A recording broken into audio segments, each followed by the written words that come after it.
कर्नाटक की कांग्रेस सरकार ने कर्नाटक में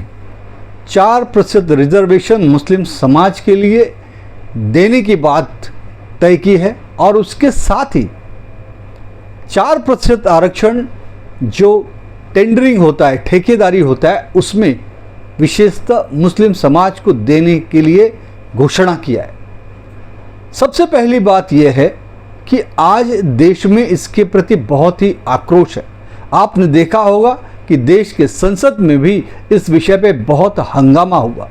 विशेष तौर से भारतीय जनता पार्टी कांग्रेस की इस भूमिका का विरोध करती है, क्योंकि जो कांग्रेस अभी तक भारतीय जनता पार्टी की केंद्र सरकार को ये कहते हुए नहीं थकती थी कि हम संविधान विरोधी हैं, लेकिन जीवन भर कांग्रेस संविधान के विरोध में काम करने वाली पार्टी रही, जिसे मैंने कई बार बताया। और आज एक बार फिर से कांग्रेस ने यह साबित किया है कि भारत रत्न डॉक्टर बाबा साहब अम्बेडकर के बनाए हुए संविधान की धज्जियां उड़ाते हुए, जिस संविधान में ये कहा गया है कि आरक्षण कभी भी धर्म के आधार पर नहीं दिया जा सकता,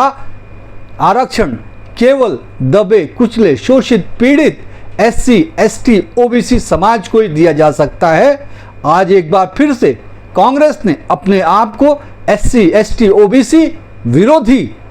दर्शा दिया है, दिखा दिया है।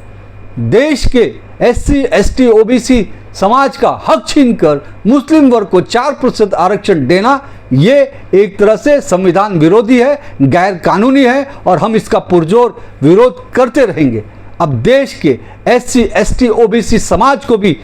समझना पड़ेगा कि कांग्रेस आपके हक को छीनकर ये विशेष एक मतावलंबियों को दे रही है, ये एक तरह प्रकार का पाप है और आने वाले समय में कांग्रेस के इस पाप को कोई जनता देश की माफ़ नहीं करेगी। और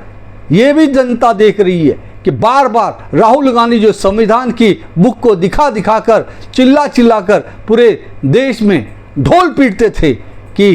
भारतीय जनता पार्टी संविधान विरोधी है, आरक्षण विरोधी है, तो आज पहले तो पंडित जवाहरलाल नेहरू ने, इंदिरा गांधी जी ने, राजीव गांधी जी ने, कांग्रेस के सारे प्रधानमंत्रियों ने बार बार डॉक्टर बाबा साहब अम्बेडकर जी के संविधान में छेड़छाड़ किया, संविधान से खिलवाड़ किया और आज कर्नाटक की कांग्रेसी सरकार ने फिर से डॉक्टर बाबा साहब अम्बेडकर के संविधान की धज्जियां उड़ाई हैं, जिसके खिलाफ भारतीय जनता पार्टी सदैव रहेगी।